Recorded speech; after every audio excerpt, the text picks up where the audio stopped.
And we are live from the heartland of America, Chicago. How are you this beautiful morning, Barrett? I'm doing all right, Chris. I'm doing all right. It's a sunny day outside. The temperatures are supposed to be right around 50 again. So, um, it's the upside of the dualistic weather we've been having lately. Yes, and for the Midwesterners, especially those of us north of the Mason-Dixon line, it seems like people are feeling almost giddy now after a very brutal February, and I'm sure that it's going to be a liberating spring for one and all. You know, the one thing that I noticed the last 3 days with the advent of the warm weather is that my birds are back. And for the entire month of February, I would see birds fluttering around, but um, I'm used to listening to the birds chatter. They have their own language, and I really enjoy the fact that the birds are also there watching. The birds are kind of like our conscience in some way. They're observing everything we do. And people don't realize that they're very much aware of all of our human activities. They watch where we go, they watch what we do. And you go out in the backyard and change things around, and it causes them to kind of withdraw for a little while. They'll sit back at a higher branch in their tree and just watch for a few days to see what the hell you're doing. So the birds are back in their comfortable places and raising their young. A lot of like sparrows, their little ones are just starting to break through the eggs, and you can hear all these different little birds out there now chattering to each other as they go about their daily business. I like that. I like that a lot. Um, Sometime in the last few years, it kind of came to me uh, that the birds were kind of messengers to me, and there's a fairly consistent message that I get around birds, and it relates to how they fly in relationship to me and my field of vision. So if I'm seeing birds fly to the left, it generally means like, oh, well, maybe I'm thinking something that needs to be changed. I'm thinking, a wrong-minded thought or something selfish or something like that. And if I'm seeing birds that are flying to the right, then to me that's like, oh, well, okay, you're on the right track. You're thinking right-minded thoughts. It's just a little way to kind of make me more present again and to bring me back to the mind. So I really love that reflection of that inner present state outside of me in the world. Exactly, that is a good way to give yourself that prompt because, of course, your part of your consciousness then will start paying attention to what's actually going on in the environment. Um, as I was saying, most people are oblivious to the fact that we're always being watched by birds because it's human nature to either look down at the ground or look out, on that field of vision that is straight ahead or peripheral on either side. But how much do any of us spend our days actually looking up? And I think that's, again, somewhat allegorical as to the human experience. We're always looking down, we're always looking at what's in our immediate field of vision, but perhaps we should be spending more time looking up and joining our consciousness with our feathered friends, our brothers in the sky. Yeah, and I think it just kind of points to this idea that everything in our world can be used for remembering compassion and remembering our connection. Um, it's easy to see the ways that the world is sometimes at odds with us, or we feel like we're kind of struggling with something that's happening out there. Um, But really, we can use everything as a way to remember that there is a deeper wholeness, that there is a deeper connection, and that ultimately we're always connected to that deeper source within God. Um, this just kind of fits really well with something I wanted to share today, which is a few lines from lesson 45 in the workbook. Uh, the lesson is titled "God is the Mind with Which I Think." And this is from the second paragraph. You think with the mind of God. Therefore you share your thoughts with him, and he shares his with you. They are the same thoughts because they are thought by the same mind. To share is to make alike, or to make one. Nor do the thoughts you think with the mind of God leave your mind, because thoughts do not leave their source. Therefore your thoughts are in the mind of God as you are. They are in your mind as well, where he is. As you are part of his mind, so are your thoughts part of his mind. So I think this really emphasizes this idea that, we think we've kind of wandered off from God and done our own thing and we're having our own life here. But this paragraph talks about us being a thought in the mind of God. And when we look at it that way, with this idea that ideas never leave their source, it really helps us to remember that we've not actually left the mind. We just have this thought that we did. And when we can remember that, all of a sudden we can find that we're not feeling as put upon by the world because we know that we're actually the one that's thinking it all up. Very true. I really like the, that very simple statement in that particular lesson. My real thoughts are in my mind. I would like to find them. And I think that really does highlight how we've always got, these transient thoughts that are basically gibberish that we're always hooked into and we're imagining have some significance or importance. And generally, the gibberish thoughts are the things that give us grief. They're thoughts that are based on fear, on panic, on self-preservation, on, how small am I and where's the next big thumb coming from that's going to squash me like a bug. And so that puts people under so much pressure to try and resolve a thought that they have about a condition or a circumstance or an individual or a situation that, if left alone, will resolve itself. But we get distracted and,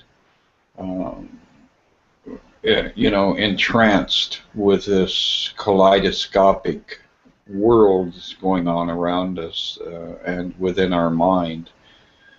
And then, as it says there in that same lesson, under all the senseless thoughts and mad ideas with which you have cluttered up your mind are the thoughts that made you thought with God, are the thoughts that you thought with God in the beginning.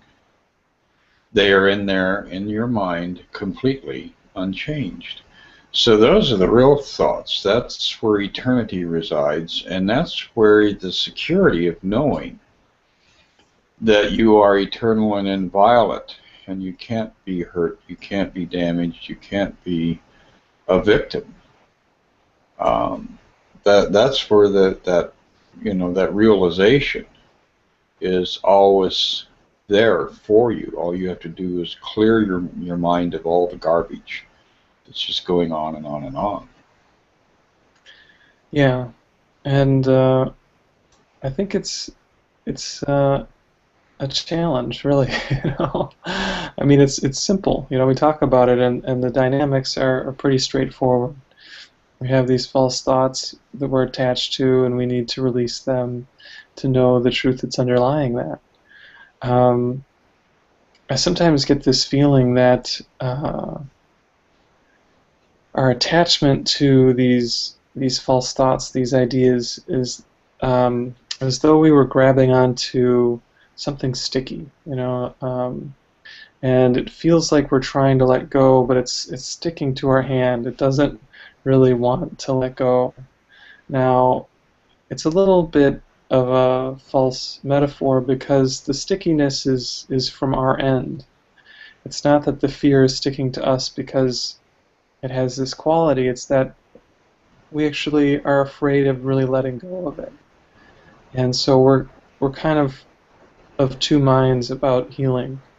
I remember hearing about one of Freud's big kind of aha moments in his practice of psychotherapy was the moment when he realized his patients didn't really want to get well. They were there, they were coming to him regularly trying to work through their issues, but on another level, they didn't really want to heal. And I think this is part of all of our struggle, is that as much as a part of us says, well, yeah, I want peace, I want happiness, I want joy, we have this shadow side that says, no way. I want all that struggling, I want all that suffering. And I think this is why patience and kindness is so important as we're looking at these issues for ourselves, because it helps us to be in that resistant place without feeling judged or bad or wrong for it. And it gives us that kind of gentle, allowing feeling that ultimately will lead us to fully wanting to let go of all of this, to fully choosing the love of God, and to ultimately, throwing the ego in the trash bin forever. But it is a journey that has a lot of ups and downs and a lot of forward progress and seeming backsliding. But even that we can't really judge ourselves for. It's just a part of this larger journey that we're on. Exactly. It's a identity that we have crafted, and I think that the greatest fear is that, well, what's going to replace this thing that I believe myself to be?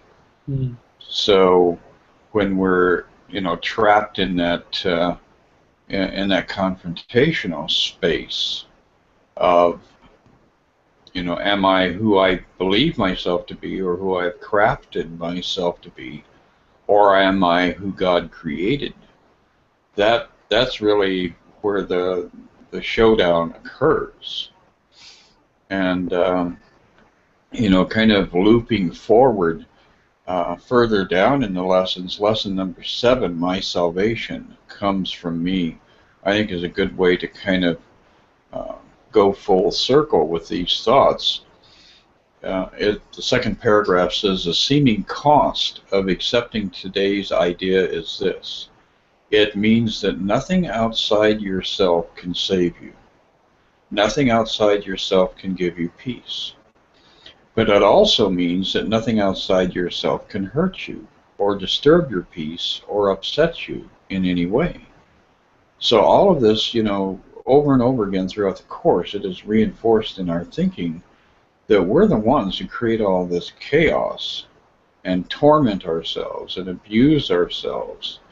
And when you come back to that one fundamental idea about salvation and the recognition that you are the one who can dispense salvation to yourself, that same paragraph goes on to say, today's idea places you in charge of the universe, where you belong because of what you are. This is not a role that can be partially accepted, and you must surely begin to see this. Accepting it is salvation. So, again, over and over again, we are given this realization that all of the craziness that's going on around us and within us, and all of the situations that we're projecting onto others, oh, this person's, did this, or this person did that. In reality, they were just showing up and acting out a script that you had written for them in your own mind. So to blame them, to chase them away, to push them out of your life means you're failing to recognize that a very important part of your existence is something that you're not willing to stop and look at and perhaps uh, redefine for yourself, to perhaps reconfigure in your own day-to-day activities. Yeah, yeah. And I think that just touches on the idea that all of this requires a very gentle presence with ourself. And one of the characteristics of a teacher of God that's in the manual for teachers is honesty. And I think it's not really an easy thing because again, the shadow side of us is so attached to hiding things, to keeping secrets from ourselves, which obviously leads to us keeping secrets from people in our life. The outer just being a reflection of the inner, and it's something that we can keep going deeper with. We can keep deciding, okay, this is what I want to do. I want to really see what's there. I want to really see what I'm ready to heal. And as we keep doing that, the process unfolds. We've probably talked about it on here as our fear and our guilt are sort of like the onion. And as we do our healing, we're removing a layer of the onion, and then we're removing another layer of the onion, and eventually the onion is smaller and smaller until there's actually no fear left. There's nothing left in us but that love, and that is our goal. But we do have to kind of, deal with the sometimes smelly onion, and keep peeling it away. That's the only way for us to really know wholeheartedly that we are love in truth. So we just need to keep peeling those layers back, and as we do it, we become more and more willing to stand in that reflective place where we are looking at ourselves truly and holding ourselves in that space of love. Absolutely. One of the things that might be a worthy exercise would be to sit down at some point during the day and make a list. And on one side of the list, put all of the people that you disapprove of, that you are in conflict with, that you are confrontational with, that you feel are there tormenting you, the people that you would just like to shove away and never see again and never have anything to do with. And then on the other side of the list, write out all of the names of the people that you feel completely engaged with, completely at peace with, completely harmoniously connected to. And I would be willing to bet that a very high percentage of people would be kind of surprised to see that the negative side of the list, the people that you really don't like or that you have a hard time tolerating, is actually larger than the number of people on the right-hand side in that other column of the ones that you love and appreciate and feel at peace with. And that is a real clear barometer as to how you feel about yourself. Because if you really want to know who you are, look at all your hatreds, look at all of the people that you want to eliminate from your existence. And that's parts of yourself that you don't want to really eliminate. You want to bring them back into a space of loving acceptance. So that could be a real interesting adventure for those who are tenacious enough to give it a try, and then perhaps over the next week or two come around full circle and get to that point where you're reaching out to those people that are on the dark side of your list and saying, hey, I really love you. You know, at times you really piss me off, or at times it's difficult to be in the same room with you. But down underneath it all, I do in fact love you. I do in fact have compassion for you. Perhaps that would be a way to engage with a very personal part of your own life that could be a very healing journey in the long run. Yeah, yeah. It reminds me of early on in the dictation of the Course, Jesus, told Helen and Bill that they needed to look at their hatred for one another. Now, it's not easy to look at these kind of black or dark spots within ourselves. And there are certain spiritual practices or thought systems that would say, I just got to focus on the light, focus on the love. And ultimately, this is not one of those thought systems. It says that we need to acknowledge our shadow, not that it needs to have power over us, but by acknowledging it, we actually remove its power over us. And I think that's really what you're saying here, and a really nice exercise is to see those hatreds that we have in other people and come to realize that they're just reflecting something within ourselves. So when we can do that, then those people that we have those feelings toward actually become our helpers on our journey. They actually become essential to us finding our own peace, because they're showing us these parts of ourselves that we weren't willing to see before.